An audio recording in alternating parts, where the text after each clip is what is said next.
Let me take you with me back in time to the last day that I could walk.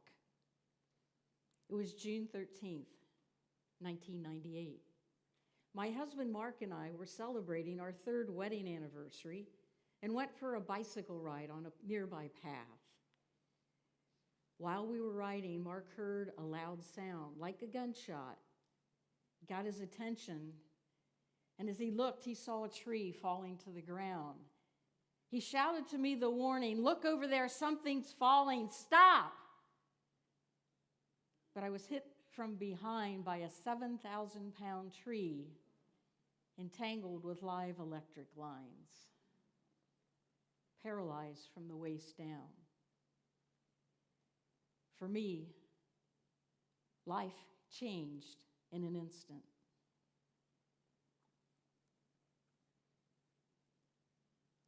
Five hours of emergency surgery, 5 days in intensive care, and 5 weeks in a rehabilitation center.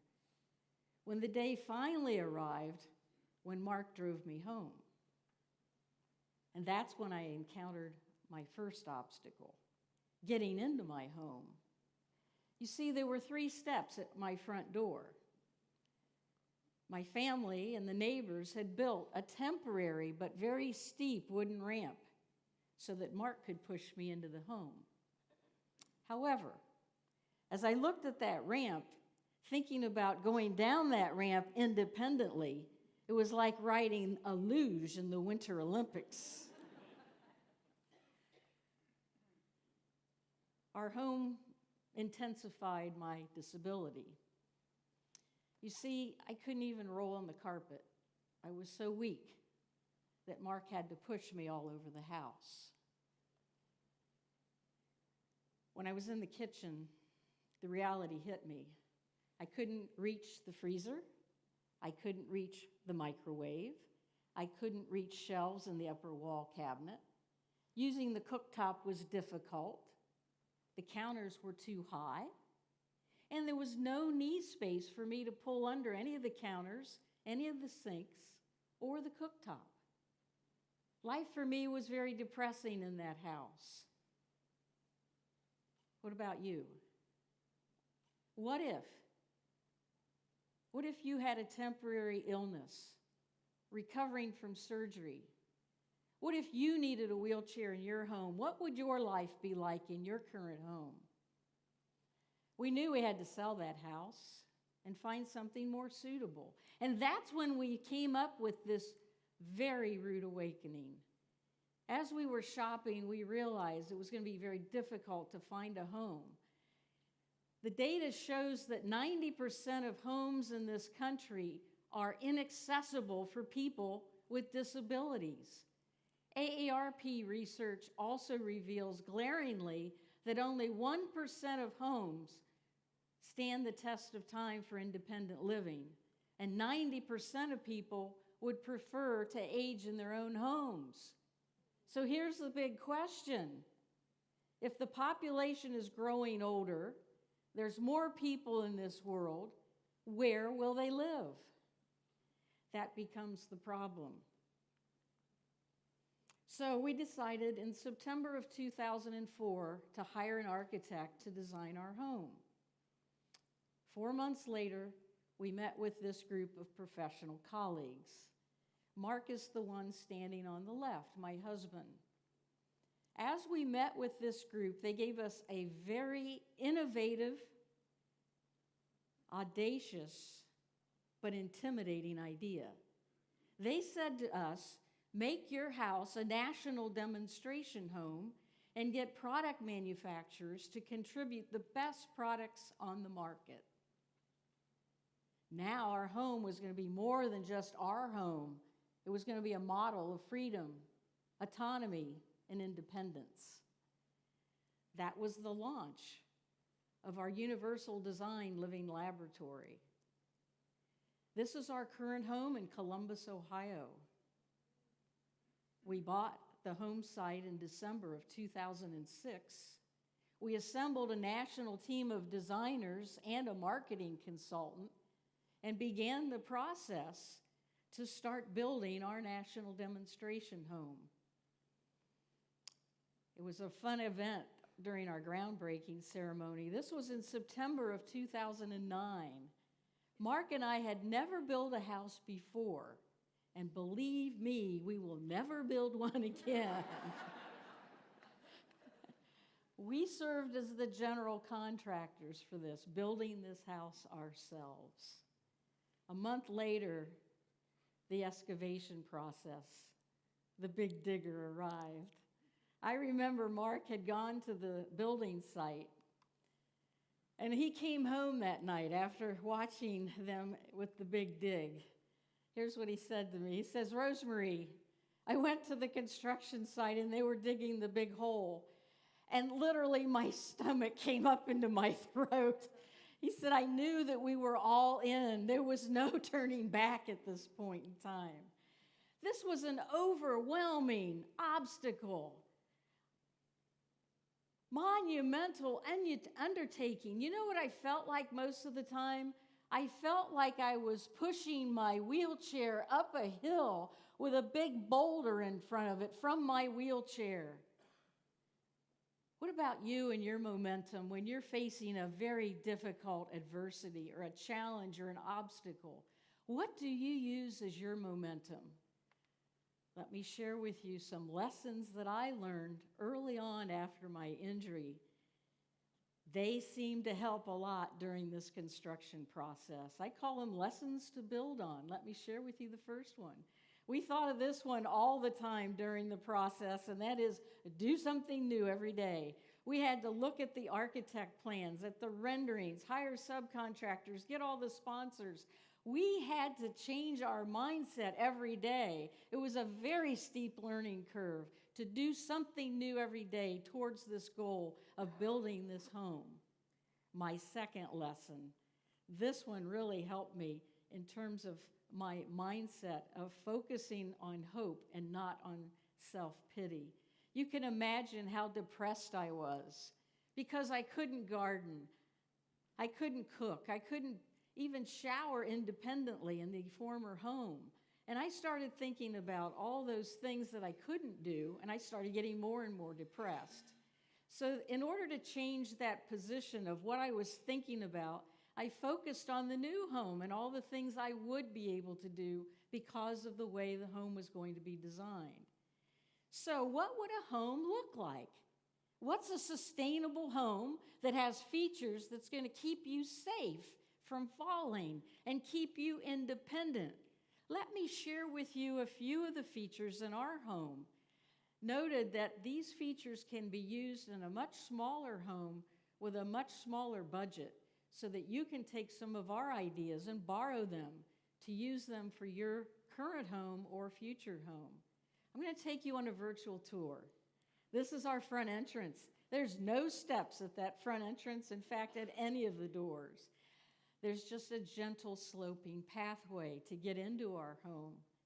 As we go into the home, you can see the threshold at the doorway. It's only a ½ inch, so anyone walking in or out isn't going to trip. The doors are 36 inches wide, so everyone with wheelchairs and walkers can get in independently. The doors have lever handles, making that really easy for someone with paralysis or arthritis to open and close the doors. Now take a look at the center door panel. That glass panel has little circles in it. The tall one is for my husband, Mark. That's his peephole. He is 6'4" tall. The one in the middle is for me. I am seated here at 4'2". And that lower one, that's for our cat, Kiko. Come with me into the kitchen. The center island is our focus. We have 3 different heights. The 30-inch countertop is great for people who want to stay seated and cook, or for those who'd like to dine. The next height is 35 inches, and the taller one is 40 inches. I can't overemphasize for you the importance of universal design when it comes to storage and convenience. Let me share with you what we've done. We actually did some things when we constructed the house, lowering the wall cabinets.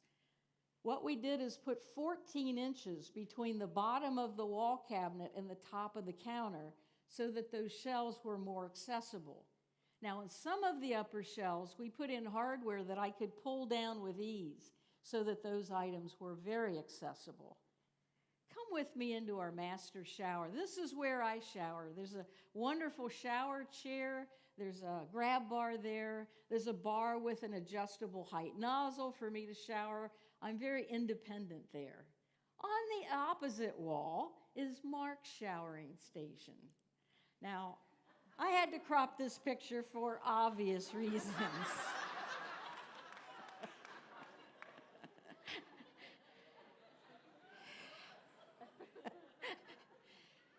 If any of you are wondering how he's able to stand on one leg like that, we did a DNA test and we discovered he's part flamingo.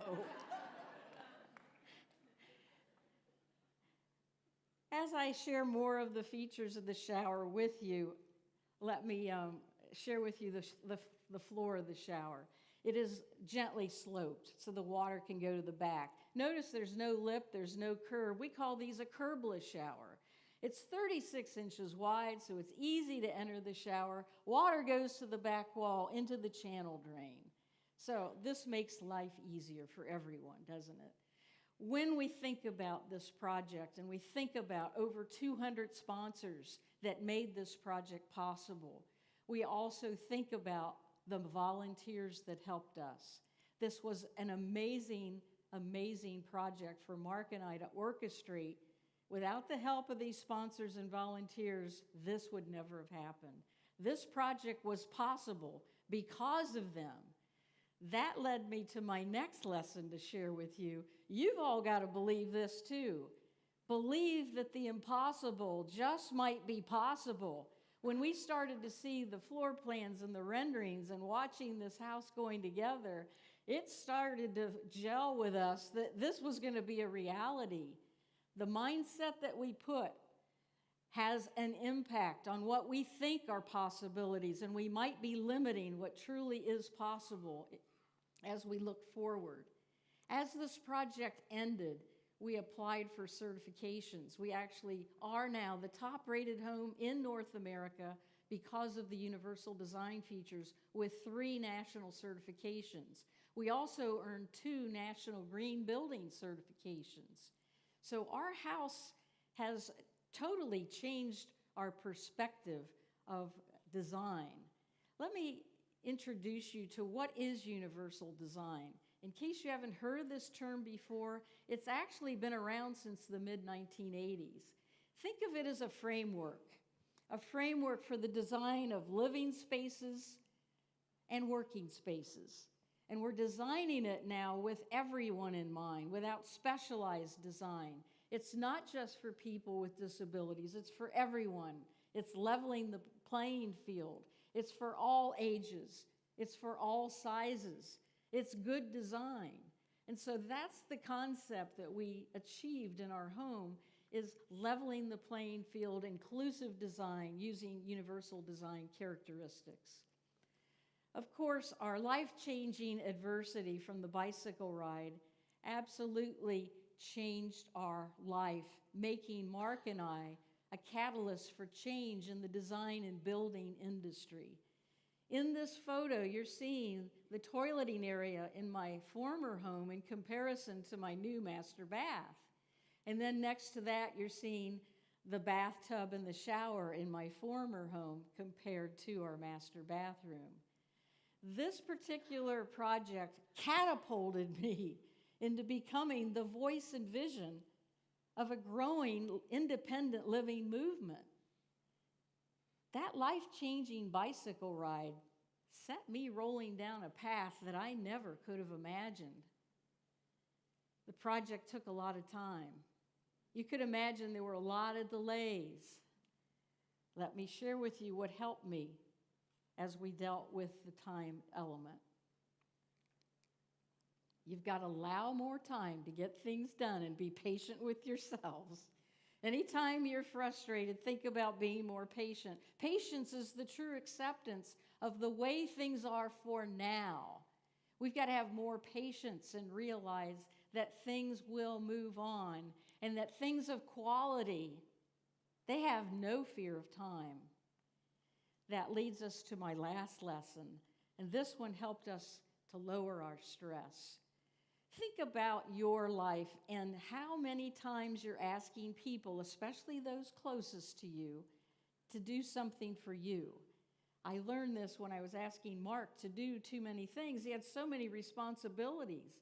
So I had to get more volunteers, more subcontractors, more sponsors, and I had to take on more responsibility. So to lower my stress, I lowered my expectations of other people.